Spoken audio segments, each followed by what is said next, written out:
नमस्कार सम्पूर्णमा लामा होटेलबाट शुभ बिहानी। आज हाम्रो लाङटाङ भ्याली ट्रेक डे 2 लामा होटेलदेखि लाङटाङ भिलेज सम्मको यात्रा तयार गर्नेछौँ। उकाली ओह्राली, खोला नाला, पुल पहिरो, हावाहुरी, वन जङ्गल, सुन्दर झरना, हिमाली र पहाडी भागहरू निहाल्दै अघि बढ्नेछौँ। आज रिभर साइड, घोडा तबेला, थाङस्याप हुँदै लाङटाङ भिलेज सम्मको यात्रा तयार गर्नेछौँ। आउनुहोस् जीवनमा एकपटक जानी पर्ने ठाउँ लाङटाङ भ्याली ट्रेकको अवलोकन सँगै गरौँ। अब हामी लामा होटेलबाट रिभर साइड 2790 मिटरको हाइटको ट्रेक सुरु गर्दैछौँ। यो हो लामा होटेल। पानी परेको छ एकदमै। अब लामा होटेलबाट हाम्रो यात्रा अगाडि बढ्छ। यहाँबाट सिधै नै ठाडो उकालो छ। त्यसरी हाम्रो अब ट्रेक सुरु हुँदैछ है त।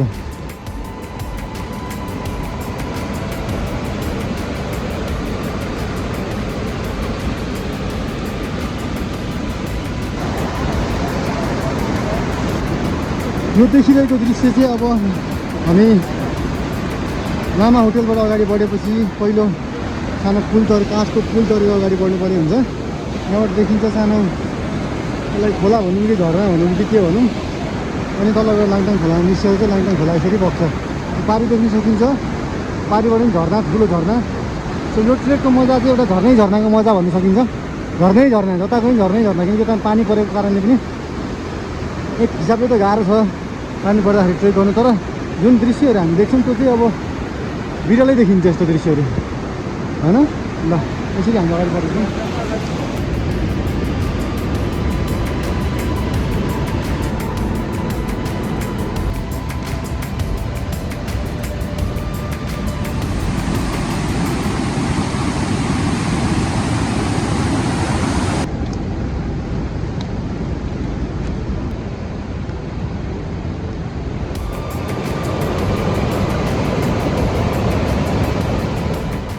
बल्लसम्म भएको यार हेर्नु त।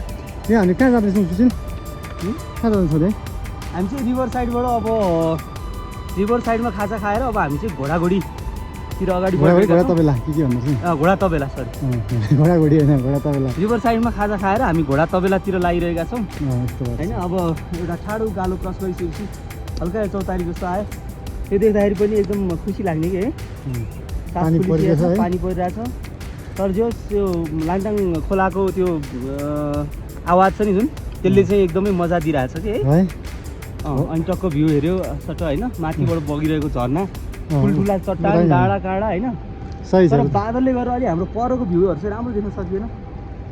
नत्र यहाँबाट हिमाल पनि देखिन्छ भनेर भन्ने हुन्थ्यो तल। ओके, लेट्स गो है त।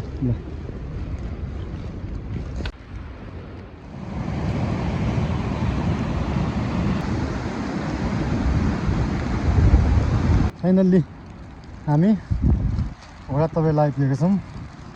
घोडा तबेला लगभग 3008 मिटर साइड रहेछ। वेलकम टु होटल टिबेटियन घोडा तबेला। अब घोडा तबेलाबाट चाहिँ अगाडि बढ्ने क्रममा छौँ हामी। हाम्रो अर्को डेस्टिनेसन भनेको चाहिँ थाङस्याप रे। थाङस्याप 3205 मिटर हाइट छ। On the way to Thangsyap. अनि त्यसपछि लाङटाङ भ्याली है। Let's go. यो चाहिँ पाहाडको घोडा खच्चड कस्तो कुद्छ बिचरा। भाइ कहाँबाट ल्याउनु भएको यो? माथिबाट है, गुम्बाबाटै हो? हजुर, ल है त। हस्।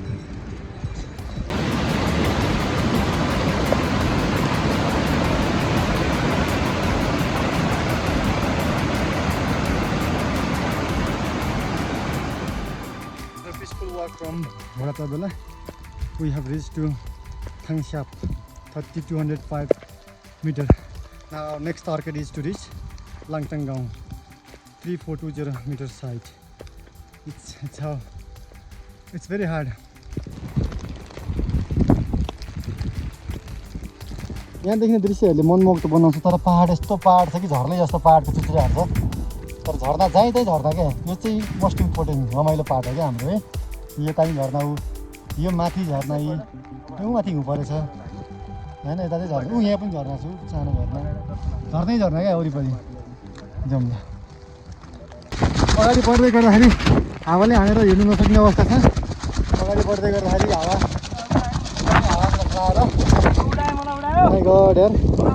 डेन्जरै हावा छ।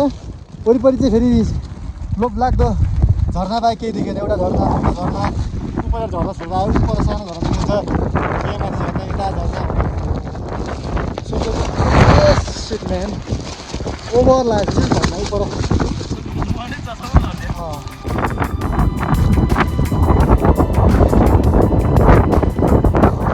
हामी यो प्रत्यक्ष रूपमा बादल उँभो गएको देख्न सक्छौँ हामीले। My god it's really awesome. हामी धेरै माथि आइसकेछौँ। बादलले यो टाइम ल्याप्स होइन, यो it's like because of wind maybe होइन। यो माथि गएर छ नि त, इट्स ब्युटिफुल।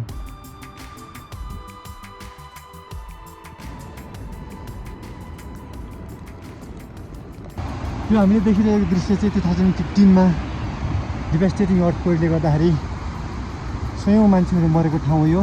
यहाँ चाहिँ स्थानीय बासिन्दाले भनेअनुसार 200 जना यहाँका लोकलहरू चाहिँ ज्यान गुमाएको थियो यसमा। अनि अरू धेरै टुरिस्टहरू गएर 600 जना जति चाहिँ यही ठाउँबाट नै गुमाएको थियो। आज हामी यो ठाउँमा आउँदाखेरि केही दुःख महसुस गरिरहेको छौँ। उहाँहरूको आत्माको शान्तिको कामना गर्नु बाहेक अरू हामी केही गर्न सक्दैनौँ। यस्तो छ अहिले पनि यसको प्रभाव, यसको यहाँबाट केही पारीको जमिन, पारीको भित्ता र यहाँको वरिपरि देख्न सक्नुहुन्छ कति फरक छ यहाँ होइन। एकदमै डेन्जर, पुरै एभलेन्स आएर पुरै पहाडै खसेको यो सुनेको थियौँ। आज हामी यहाँ आएर अवलोकन गर्दाखेरि एकदमै दुःख लागेको छ। हेर्नुहोस्, यो थियो हाम्रो 2015मा भएको अर्थक्वेकले ठुलो क्षतिग्रस्त ठाउँ। त्यही भएर यहाँबाट यहाँ लाङटाङ भ्याली थियो पहिला ठुलो, अहिले सरेर पारिपट्टि गएको छ। हामी त्यही ठाउँमा आज बास बस्ने क्रममा अघि बढिरहेको छौँ। अब हामी यहाँको स्थानीय बासिन्दाहरूको कल्याणको कामना गर्दै हामी अगाडि बढौँ र यहाँ बित्नुभएका सम्पूर्ण यहाँका स्थानीय बासिन्दा लगायत टुरिस्ट गाइडहरूको आत्माको चिज शान्तिको लागि कामना गर्दै हामी अगाडि बढौँ है त। यहाँ देखिएको दृश्य हेर्नुहोस्, ओभर दामी छ यार। यो कलरफुल के भन्ने लागि रुख भन्ने कि झारपात भन्ने कि, तर इट्स रियली ब्युटिफुल। माथि झर्ना बगिरहेछ है, इट्स अमेजिङ। ए यता पनि झर्ना, जताततै झर्ना यार। यहाँ त यो झर्नाको ठाउँ रहेछ है। कस्तो अनुभव भइरहेछ ल भन। यो ठाउँमा आएर यो महसुस गर्न पाउँदा हो सोचेको भन्दा दामी है। सही हो ल। From nowhere, it's a beautiful Langtang Valley appears. Finally, we have done it till Langtang Valley. We have reached to this place, Langtang 3,420 meters height, and Mundum. We'll be reaching to Mundum after that one, 3,213 meters height. Such a beautiful place. But today we'll be staying here, and our next journey will continue tomorrow early in the morning to Tenzingri. It's going to be our great experience. Welcome to Langtang. Welcome to the beautiful valley in this earth.